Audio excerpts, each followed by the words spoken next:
Hi, I'm Gordon Lamphere, and welcome to the Real Finds Podcast, the podcast series where we interview key entrepreneurs, scientists, and activists who are shaping the commercial real estate industry and, as a result, our world. On today's podcast, we interview Vinny Di Meglio. Vinny is a senior vice president at Jones Lang LaSalle, who specializes in office space in Princeton and the central New Jersey market. On the podcast, we talk tips and tricks to success in the real estate industry, the state of the office market, return to office, the hub and spoke method, and flex work. It's well worth a listen. Hey, Vinny, thanks for hopping on the podcast today. You got it, Gordon. Thanks for having me. So I wanted to start off with the basics, and the basics that we need to understand about you is who's Vinny?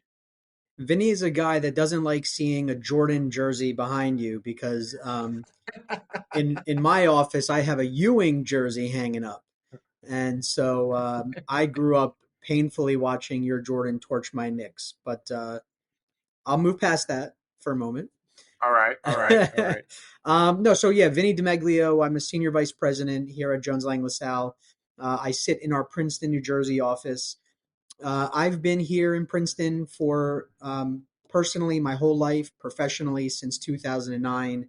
I graduated from a liberal arts college in Pennsylvania called Ursinus College in May of 2009, and wondered, what do I do next? Where do I go from here?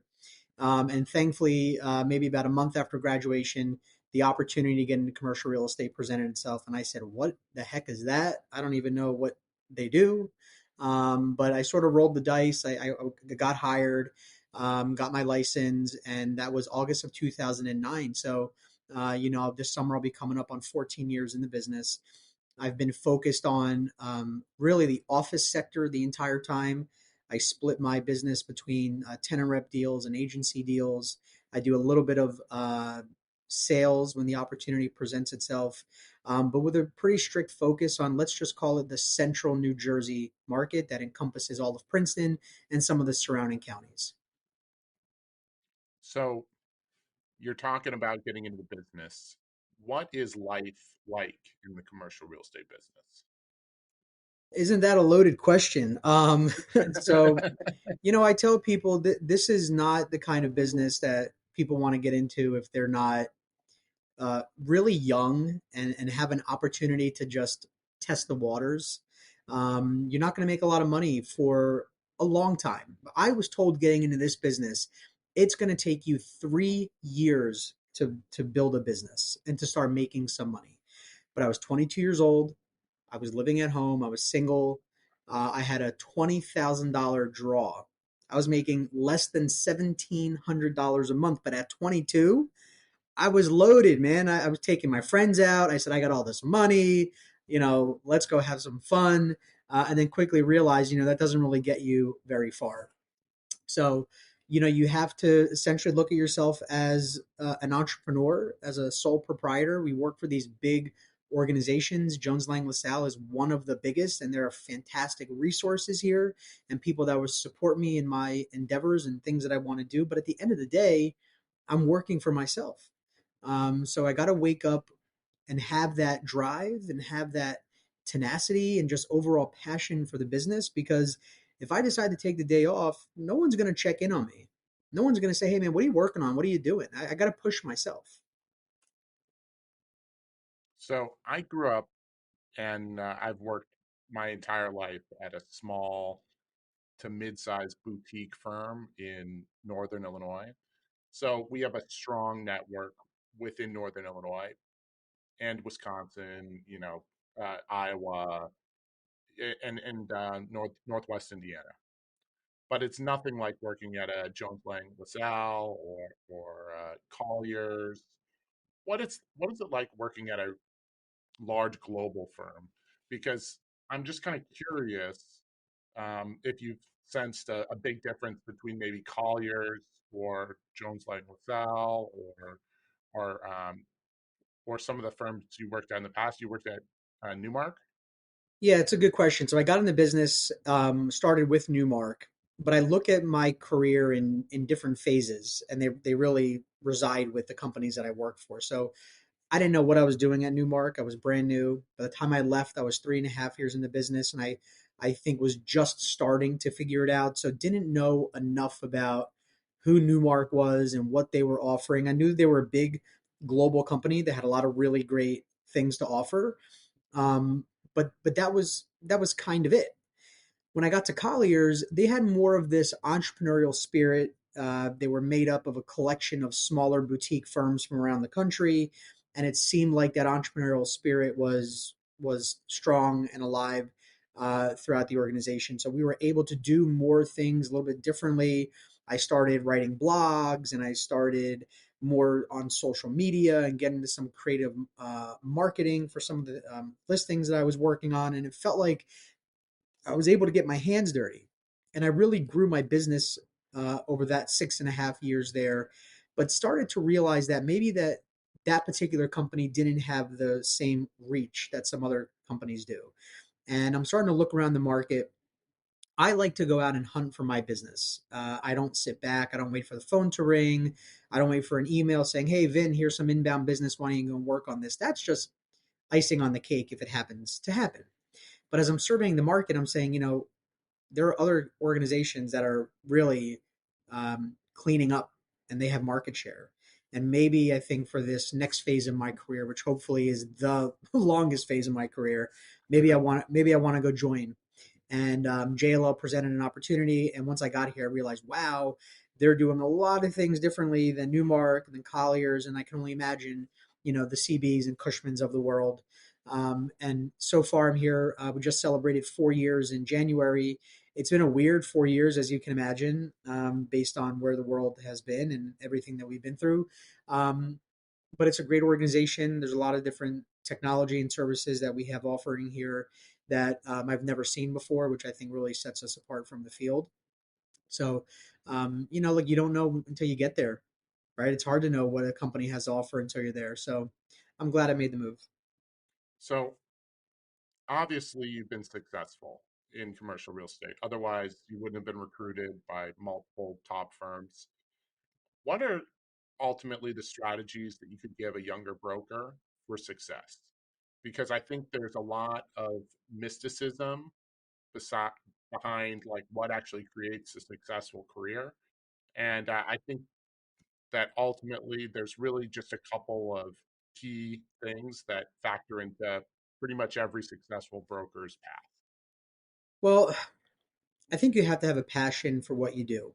It's probably impossible to be successful at anything unless you enjoy what you're doing. I tell people I don't wake up in the morning with this, you know, like, oh my God, I can't wait to go be a real estate broker today, right? But I enjoy what I do. It affords a lot of flexibility. There's obviously earnings potential that you can't get in a lot of different places. Again, that entrepreneurial spirit of sort of having my own business. And, if I want to make more money, I need to be on the phones today. I need to be meeting with people today. I need to be working more hours today. I drive myself. I mean, I was an athlete growing up, and there was just something about getting in the weight room and training, and understanding that if I want to be better at what I'm doing, I need to spend more time in here perfecting that craft. And I had a passion for that. And so I think you have to have that similar passion. Um, you also just have to have patience. If you're, a weightlifter and you want to bench 300 pounds, you're not getting on that bench and benching 300 pounds on day one. You're going to start at 100 pounds and you're going to go to 110 and 120. You don't go from 100 to 200, right? There's incremental growth. And for young people getting into the business, if they haven't been around it or if they haven't talked to enough people, I think they anticipate success almost immediately. And there are so many nuances to this business. And this is what you can't tell a young person who's not in the business. They don't want to hear it because they don't know that they need to hear it. But it's understanding the life cycle of a deal and how you get paid. So there are people coming into this business saying, in the next 12 months, I'm going to be making money. I'm going to be successful. That's fantastic.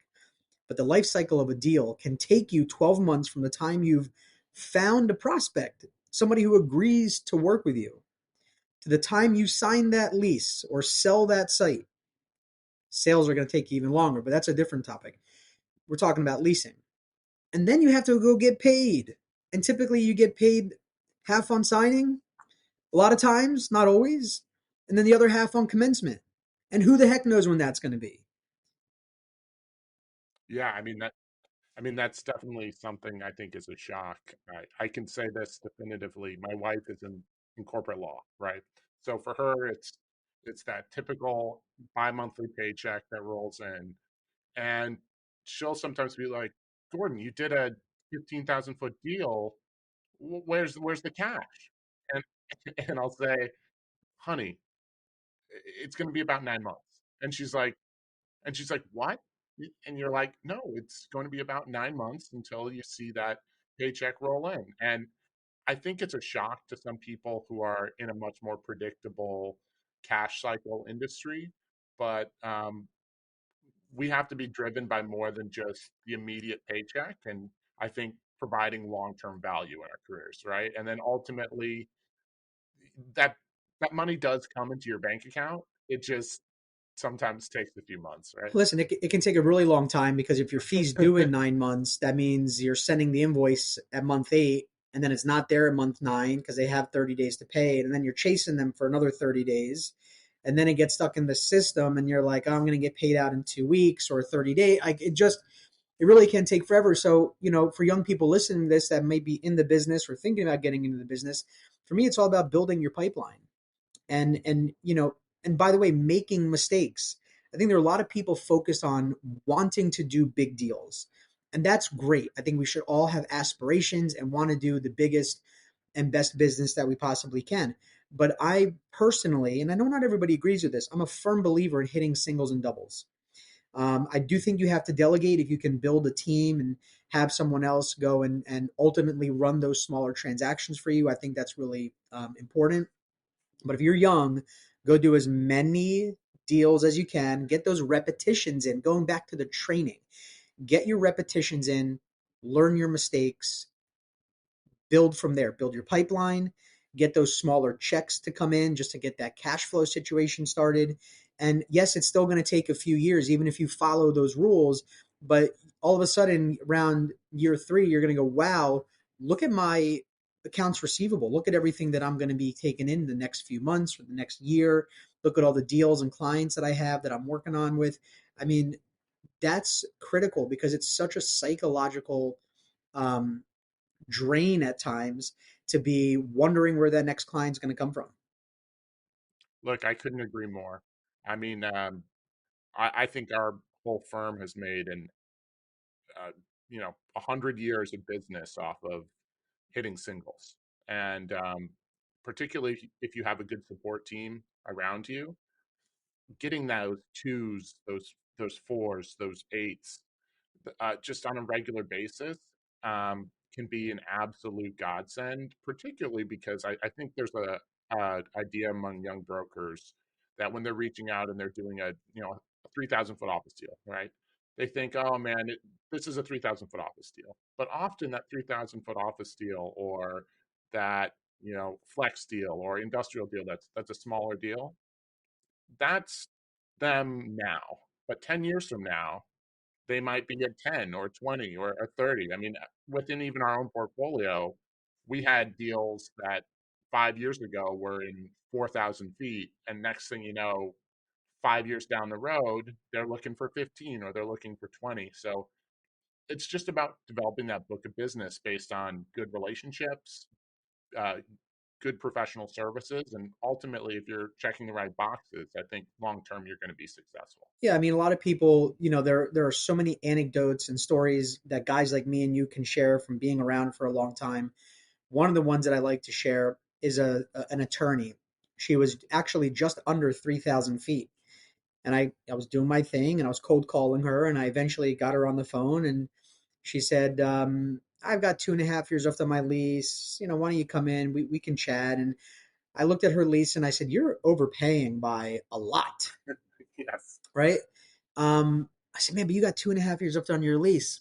I go, would you maybe extend it, make it a 10-year lease? Well, why would I do that? I said, if I can get your rent down by like, I don't know, 20%, 30%, would you do it? Oh, yeah, absolutely. I'm telling you, Gordon, within 30 days, that deal was done. Okay. I think the fee was $30,000. I was happy. She was happy. I then get a call from her. She refers me to somebody. They needed 12,000 feet. They end up signing a 10-year deal for 12,000 feet that I represented them on. And then subsequently, she expanded. I did that deal and then renewed. So that little 3,000 square foot deal that everybody wants to poo poo has led to significant revenue for my business. Oh I yeah. right? I can't not look at it as important.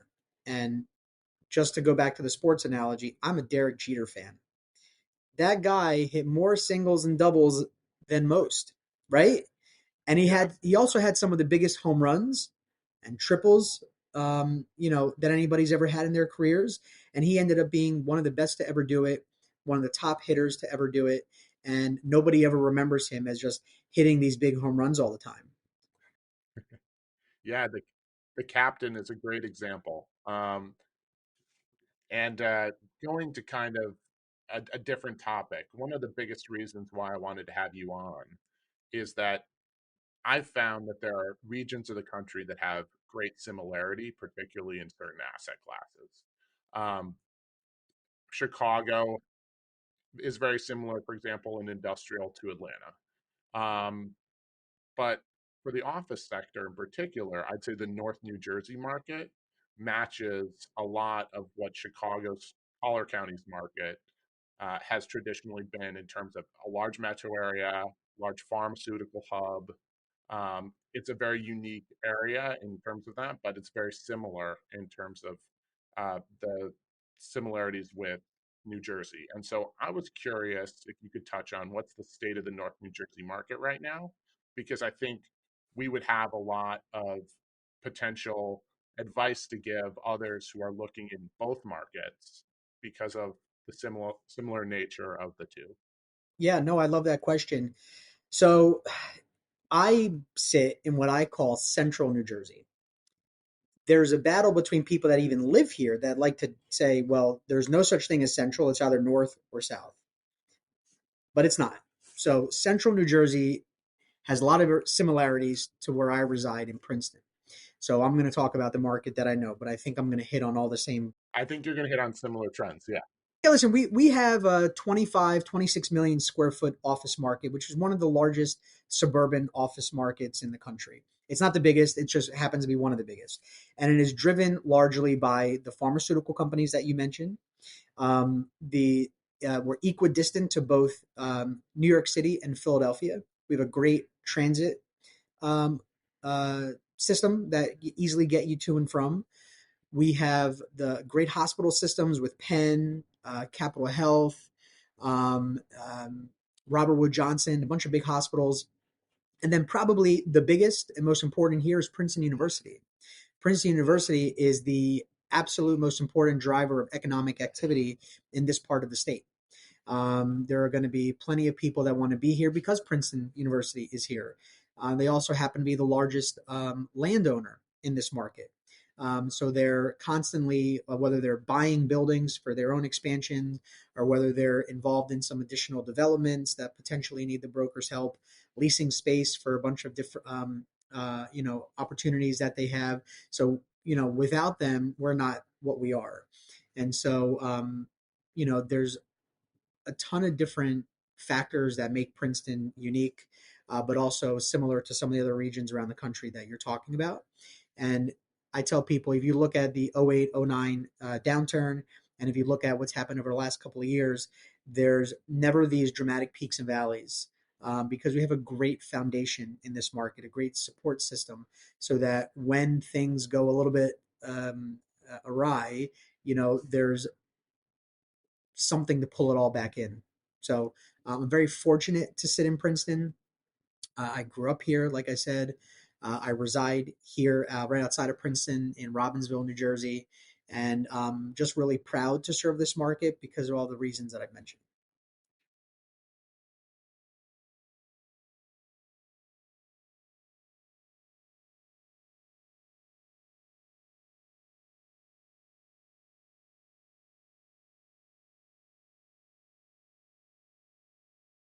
Yeah. So, I mean, it's such a mixed bag, right, Gordon? Like, there's almost nobody has any consistency.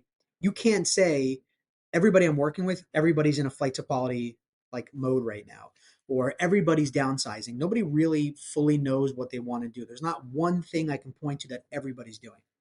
But having said that, I happen to have a listing that was formerly owned by a group for a long time that sort of broke up.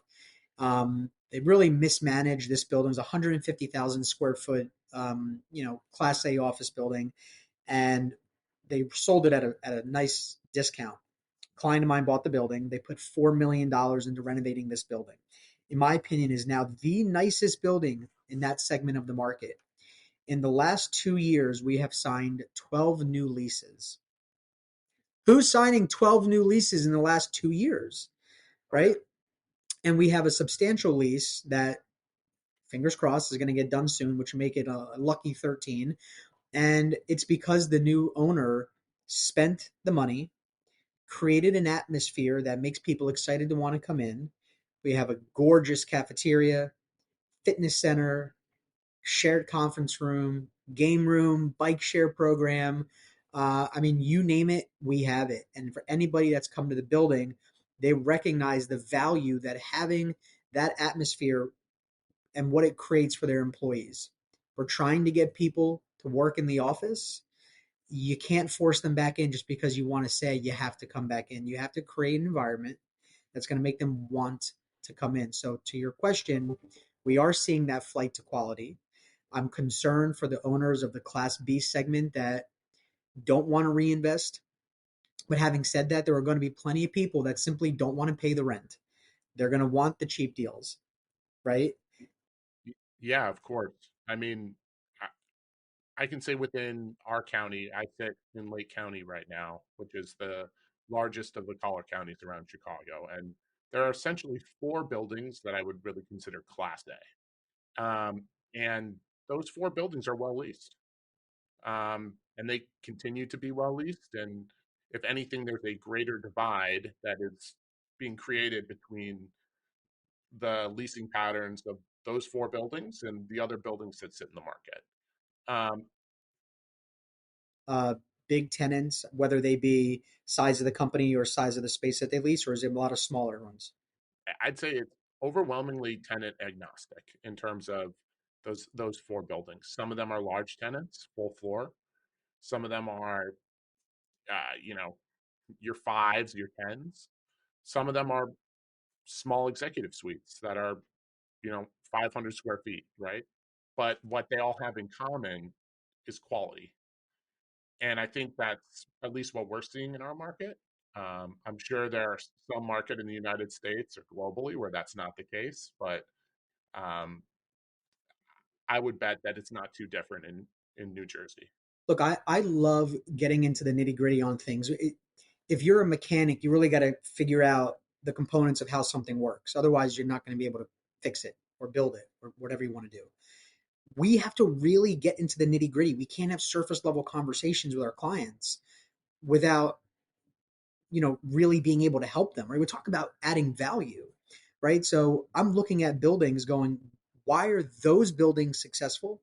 It's hard to look at a tenant and say, why is another tenant successful in figuring out their space needs? It's again, it's a mixed bag. Everyone's going to have different reasons for why they want what they want. But looking at, right, Go, yeah, go ahead. looking at the landlords, I mean, like you hear this like uptick in my voice. Like this is how I would talk to my landlord clients. Like these are the things that we need to look at. Who is being successful? What are they doing? Why are they doing it? And the building that I happen to be sitting in is it's a 3-story, 80,000 square foot Class A office building that was built sometime around 2013. Let's just say it's a 10-year-old building is a brand new building, right? Incredibly, the foresight that this owner had. So he had an 80,000 square foot tenant who wanted to lease this building. Who would say no to that, right? He said no. He said, I'm concerned that if I put all my eggs in that one basket, if that tenant ever downsizes, what am I going to do? That tenant, where they went, they ultimately did downsize. They put their space on the market for sublease. This was all pre-COVID.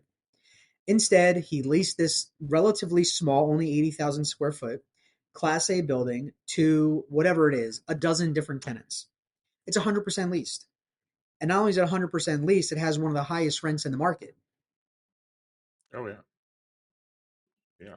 Like, look, I mean, we can tell war stories all day, but I'll add at least one more. The building that I currently sit in the mid 2010s, we got back from a large Fortune 500 company with a landlord that I've been working with for ages, right? And so there was a big question, and the question was pretty simple. It was the building was 95% vacant, right? And the question was, first of all, do they even want to continue with it in a mid 2010s office market, right? Which is, I don't know how central New Jersey was, but the market was absolutely atrocious here. And they said we have a choice. We can either put more money into the building and sell it potentially once we invest and get more, or maybe hold it, or we can just absolutely pitch it. And they ended up putting $2.2 million into a building in a market that everyone thought they were crazy in. And now we're 75% leased, with the remaining tenant locations getting very close to being leased. And I think um, there's often a really deep struggle with your typical landlord, and I'm sure you deal with this on a regular basis. And it's so hard to tell somebody that they have to spend money to make money. But I think that's the world that we're living in, particularly the post-COVID world, because ultimately, and I'm going to bring this into a question, it's all about placemaking, right? Uh, we have to have a reason to come into the office, and I'm sure that that's something that you're seeing as well in the New Jersey market, Yeah, I mean, if you're going to give somebody the advice to spend money, which is always hard. which is always hard, you got to put your money where your mouth is, especially if you're the ones that are representing them. And sometimes I believe there's only so much we can do as an agent. I kind of look at it like this: as long as I'm doing the things that I A promised I'm going to do, but B believe that I need to do to be successful for everybody. That the world just has a way of giving. Okay. So I'm making my cold calls. I'm knocking on doors. I'm talking to brokers. I got my marketing campaign going. I got my social media campaign going. Maybe I'm not getting any direct benefit, but yeah, the world's noticing, and I'm, things are going to happen from it. So, um, when I say to a landlord, I think you should invest money. I'm gonna really put that effort in and do all the things that I think I need to do, if not more. But it is interesting because I think everybody needs to hear multiple sides to being successful in the real estate business, not only as a broker, but as an owner. And what kind of asset classes do you need to own to be successful? And what I thought about when you were saying that was, I have this incredible client. He's my longest tenured client for about a dozen years. Where I started with him was a single story, 77,000 square foot office building that I don't think it's fair to call it Class C, but it's also not fair to call it Class B. It's got a great location, but it's, a 40-year-old building that was leased by the state of New Jersey for 30 years.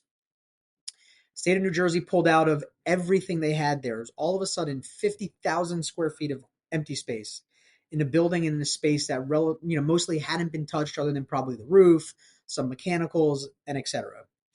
So I took this assignment as a young broker because I just wanted to learn. I wanted to take anything that somebody would give to me.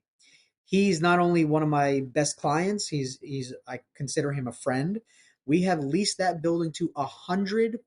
It doesn't have a single amenity in the building, but he's just a good guy. He's actually a great guy.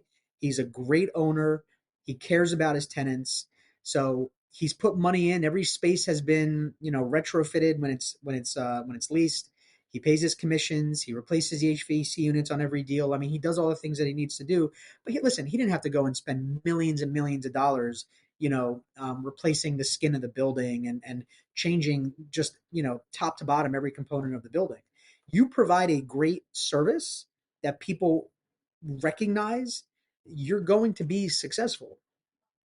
So Yeah, do I? yeah. I think there's absolute truth to that. The flight to quality definitely goes beyond amenities. It can be quality in a wide range, be it your property management group being on their game, be it proactive representation in terms of meeting your clients' needs on time, and just providing a generally high quality landlordship, right? Um, and I wanted to double down and ask more about the New Jersey market in particular, based on something that we've been seeing in the Chicago market. And one of the other things that we've been seeing consistently is kind of the hub and spoke model has been kind of spinning out of greater Chicagoland and the loop downtown. And I was curious if that's something you've been seeing in the New Jersey market as part of kind of the more of the flex work and more of the return to office trend. Hub and spoke is something that we thought we were going to see a lot of, based on our proximity like I said before, New York City and Philadelphia. Assuming that at the time, people were nervous to get on the train and be crammed in there with people, and fears of getting sick, and that was going to be the driver of why people didn't want to come to the office. And you're going to now have to have this, like we're calling it, like a spoke, right? Other offices scattered throughout the state to meet the demand of where people were living. It made perfect sense. We haven't seen it to the extent that we thought we would. We did show space to an insurance company last week, though. That is exactly what they're doing. They do not have any presence here in Princeton, but they happen to have a couple of employees, and now they need to open an office for them. So they're doing this all over the place. And it was funny because I'm like, wow, finally, someone's doing this. But outside of just hub and spoke, there has been good expansion. Um, Jones Lang LaSalle represents Moderna, and Moderna, they expanded up in Boston and said, how do we go find more talent? We have to grow, and we can't continue to do that here. And so they came down to Princeton. I was lucky enough to represent them on their expansion here in Princeton. They opened a 15,000 square foot facility, brand new. They were also working down in DC at the time. I assume that they, closed that transaction. And so, when you have a good market that's got this great talent pool, not only is it good for hub and spoke, but it's good for just regular expansion. And so, if not for the pharmaceutical sector, I know this is not what you're asking, but, I don't know where we would be, from the data points as far as like our vacancy and our absorptions. I mean, pharma has been such a critical component to this market. And, I put a lot of emphasis on Princeton University, but I think the pharma sector should be recognized as well. Look, I think every city has and every metro area has their titans. For us, it's food, pharma, and logistics. If it wasn't for those three, look, I'd be living in a cardboard box somewhere. I can tell you that. Um, but I think for every area it's unique, right? So trying to go to something that's a little more unique in terms of New Jersey itself. Um, One of the states, just like ours, that was the hardest hit by the lockdowns was New Jersey, right? Um, how have you seen generally the return to work movement, and do you see that there's a long term future for folks still continuing to return to work, or do you think we've kind of reached this stasis? It's such a polarizing topic, and I happen to have very strong opinions on it. And I You can tell those opinions. That's fine. listen. I had a great conversation with a client the other day, and I said, "Man, I wish there was a room of people to listen to the back and forth that we just had, because there was so much value that came from just two people in the business, one being an owner, one being me, just kind of putting our thoughts out there. And sometimes we can be scared to share those thoughts because you don't want to upset anybody, right? Um, I worked at home just like a lot of people did during lockdowns. The first 3 months where we were just closed. JLL returned to the office in June of 2020. So we started to get back in. My wife was pregnant with our third child. So I had some concerns. Nobody was vaccinated yet. So I probably spent some more time at home, especially as we got towards the end of the pregnancy. And as a baby was born, I probably spent a couple more months. And then we actually moved our office last year, and we leased our own space because we had the agency for the building that we were in. Unfortunately, here in this township, which is West Windsor Township, that's also Princeton address, West Windsor Township. It's been painfully long process to get permits. Long story short, we were without an office for 5 months, so I had to go work from home. And I say all this because I know what it's like to work from home as a almost 36-year-old with three kids and a wife and a dog. Okay. Yeah, Um, yeah.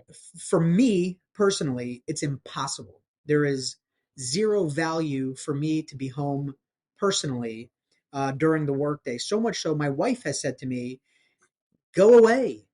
Um, you make my life harder when you are here because you're trying to make sure that we're quiet when you're on a call, right? Or you need a little bit of focus time, and like I'd rather you just be at the office." That was really eye opening for me because I thought I was almost doing a favor by being home and trying to lend a hand, but it wasn't helpful. And then I realized really, really early on that not being around my peers, and this is specific to what we do in this industry and people who have similar roles to us, I learn more by listening to what's going on in the office and the conversations that are being had than I could possibly learn by sitting at home because we did the Zoom thing.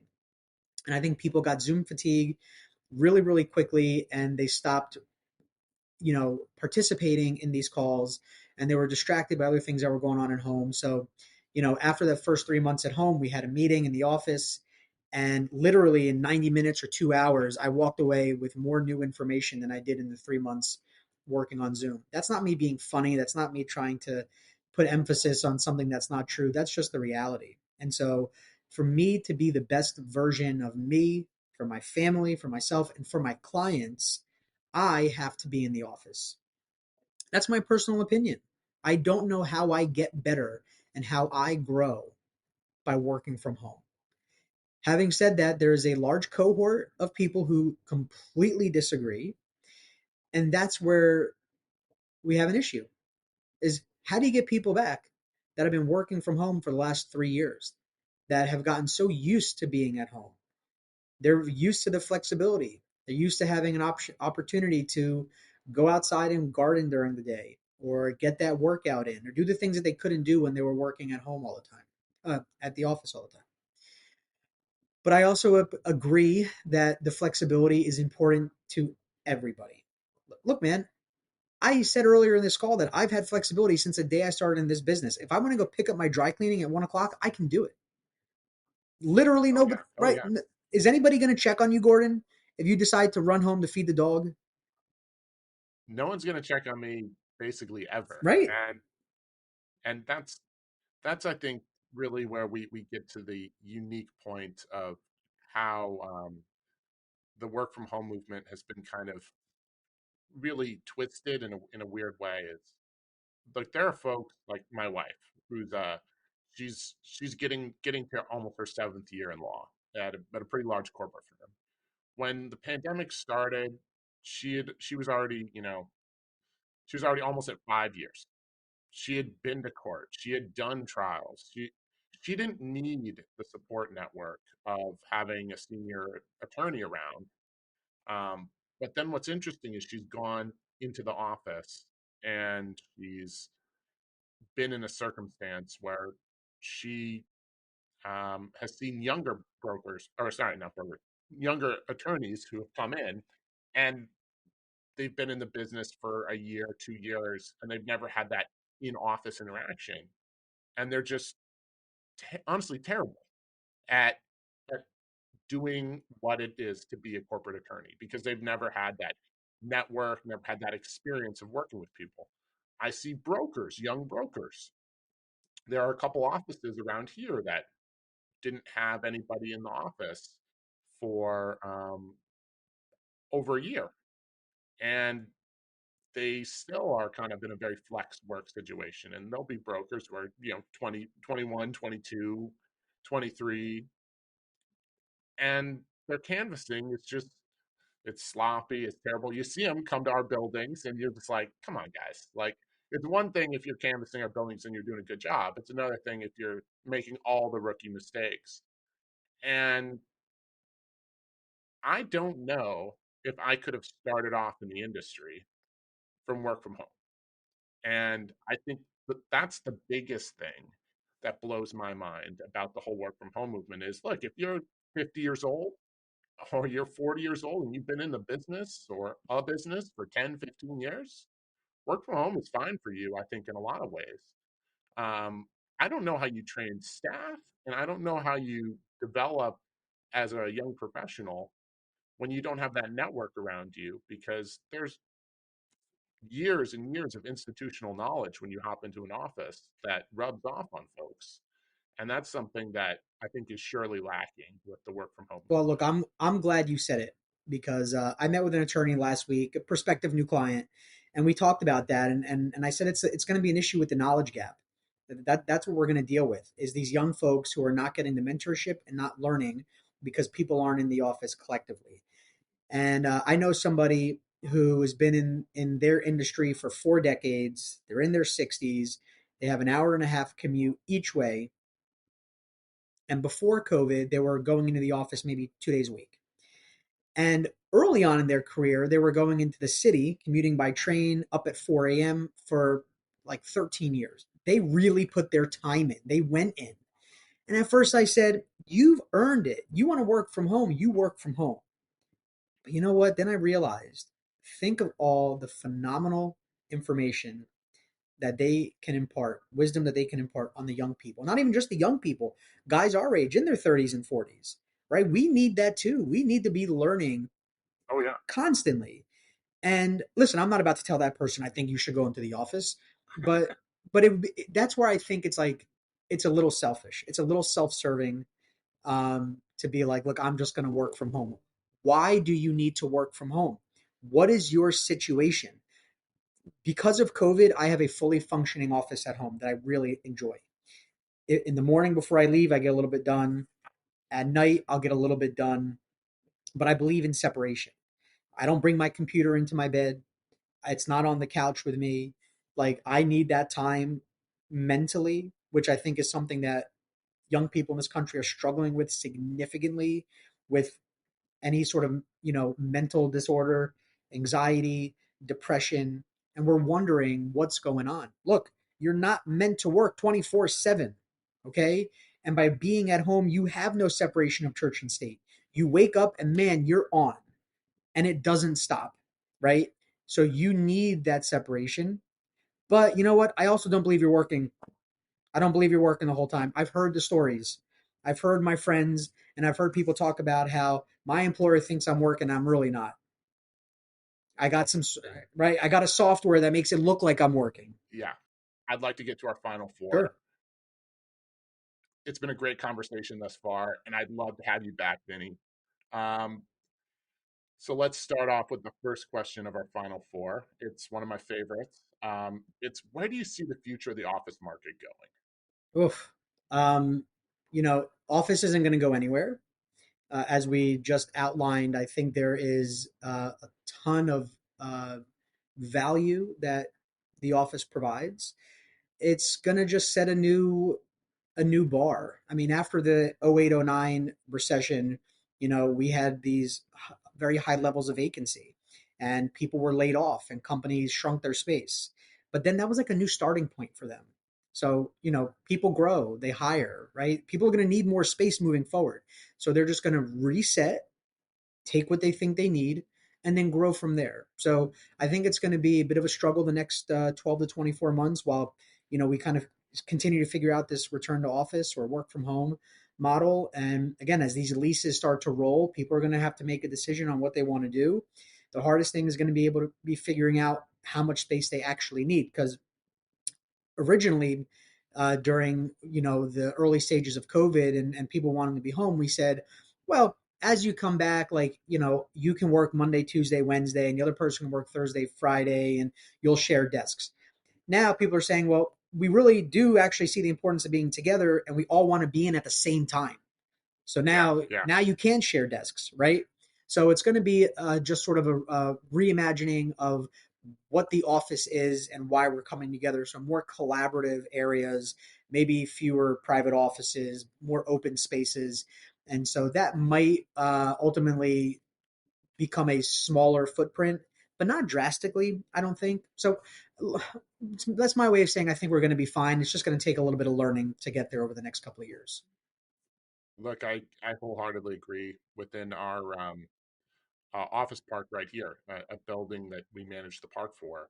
Uh, you just look right out the window that direction is Zebra's Midwest headquarters. So I know they have a location out in New York, New Jersey, but they've taken that model. It's 3 days a week. There are 2 days that everyone has to be there for. Um, there's a day that is allowed to flex move, and you can't take both Monday and Friday off.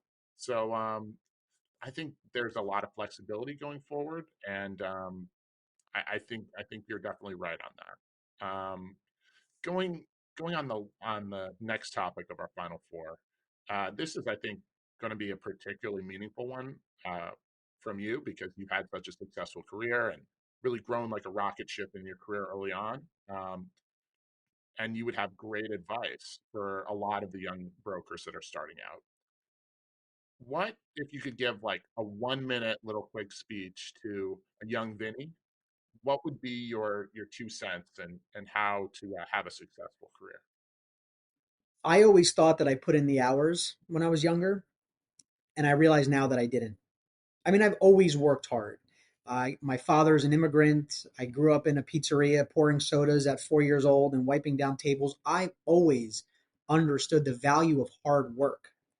Shaking a hand and looking somebody in the eye, coming to work with your face washed and being prepared, having your suit on, having that confidence.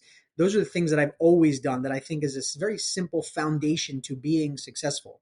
But getting into the office at 8:30 and staying there until 6 Monday through Friday, going to bed at 11 p.m., that doesn't cut it. I find myself now as a married man with kids getting up way earlier than I ever would have imagined, right? If I want to get everything done in a day, I'm up at 5:25. I'm in bed by 10:30 would be very late for me. I try to be asleep by 10:30. So I wish as a 22 to 25-year-old, that very specific segment of my career, that I was basically out the door by 6:30 and maybe walking back in at 6:30, 7 o'clock. I think I would have got a lot more done. I probably would have built my business a little bit faster. But again, I have no complaints with what I did. But if I mean, it worked. Like it worked. I'm here. I'm still here. I'm thriving. I had my best year of my career last year. That's saying a lot. But I wish I put more hours in when I had the opportunity because young Vinny did not know what finding my future wife, how that changes my schedule. Yeah. Getting married, buying a house, having kids. You don't have the same amount of time at this point of your career, so you want to really double down early on. But for anybody that has kids, they'll probably laugh at this. I've said earlier, you don't know what you don't know. And someone's trying to give you advice, and they're listening to me now, going, "I don't even know what that means. I don't even know why you wanted to get in early." My one of my best friends said to me, he had his first son a few months before we did. He said, "Whatever you do, don't get the onesies that button. Get the ones that zipper." But it was like in one ear out the other. I didn't know why that was important until I was there trying to button that stupid onesie while the baby's kicking his legs and doing whatever. I'm like, wow, the zipper up. Now I know what he was trying to tell me. So, I think too many people are going to listen to this and then remember it in a few years and go, now I remember what that guy was trying to tell me. But if you really can listen to this, just spend more time, perfecting your craft early on. You'll be glad you did. Well, we have our first on the way. So Congratulations. thank you, thank you. So we are picking out baby clothes, and Now you know. the number one recommendation that I received was get the get the magnet buttons, Magnets are good too. and they're like if you can't get the magnet buttons, you get the Get the zipper. zipper. But if you can't get anything, do not do the buttons. And so that's funny that I'm hearing it Oh as yeah, well. So absolutely. um, like we learn a lot from our friends, right? But I'd say some of the best places to get knowledge sometimes, because it's the only place that's often available, is from books. And I'm a voracious reader. Um, is there a business book or a lifestyle book that really shaped your career? And what should our listeners be reading? Well, the best advice I can give, and I will answer the question, but the best advice I can give is read. Just read. It's amazing how much information is in books. And by the way, how much overlap from one book that's got nothing to do with another book, but they might talk about the same company, the same story, the same sort of nuanced information that you start putting pieces to this puzzle together and you get the bigger picture of like what's going on in these stories. But around the time I turned 30, I said, I want to get into reading. I want to read a lot. And I've always been interested in picking up more autobiographies. Um, just the people that have done it. They've found that success, whatever it is that they did. I want to learn more about it. The first book that I happened to pick up was a, a Walt Disney biography written by Bob Thomas. I happen to be a very big, you know it? No, no, I'm very Yeah, curious. it's, I It's, mean, yeah. look, whatever your opinion is of Disney, the company, and oh, it's a place you can go ride on Dumbo. There is a very long and complicated history with how Walt Disney built that company and the failures that he had early on, and just like the mental fortitude of him to push forward.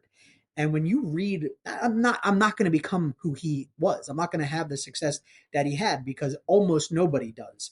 But if you can glean one or two pieces of information out of somebody's story and just put it into your life and your mental state, it can really help change your life. So Steve Jobs, Ben Franklin, Abraham Lincoln, I've read all those books.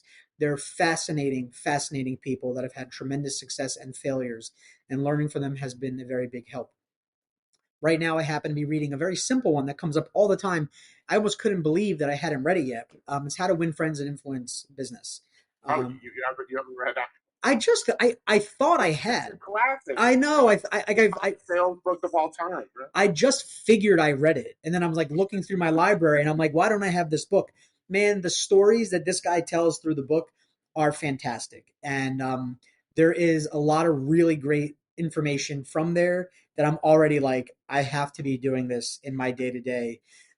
So again, it's just like there's just so much good information. Yeah, as you grow in your life, as you get busier, it might be harder to find that time to pick up a book. I love the way a book feels in my hand as I turn the page. When I close it, I can look at it and go, wow, look at everything that I just got through. And I just feel smarter and better as a person for having read a book. Some people can't stand it. That's totally fine, right? Um, but I would encourage anybody just pick up any book at all, start there and move your way up. Look, at the very least, I would say for all the folks out there who maybe don't love to read, at least get an audiobook God, because God knows that long form content, not only is it much better for your brain in terms of being able to keep your attention for much longer and hone your brain in that regard, but it really helps change the way in which your brain interacts with the world. And so, look, uh, multiple great book selections there, and we'll be sure to put those on the list for our readers. Um, the last question that we're going to get to is my favorite question of all, and it's the whole reason why I created the podcast. Because I find in the real estate world, we live in our own little bubbles, right? Be it bubbles of your firm, bubbles of your region, bubbles of your asset class area. And as a successful broker, Vinny, I'm sure you know a lot of amazing commercial real estate professionals or people who are adjacent to the industry. And I'd love to know who you would recommend to hop on the podcast next. So there are a ton of really great people. It's funny. I was on another podcast for guys that are they're based out in Kentucky. It's a he's a real estate broker, Oh, I, and I know those guys. Yeah, I'm actually going to be on the podcast, the Real Estate Academy.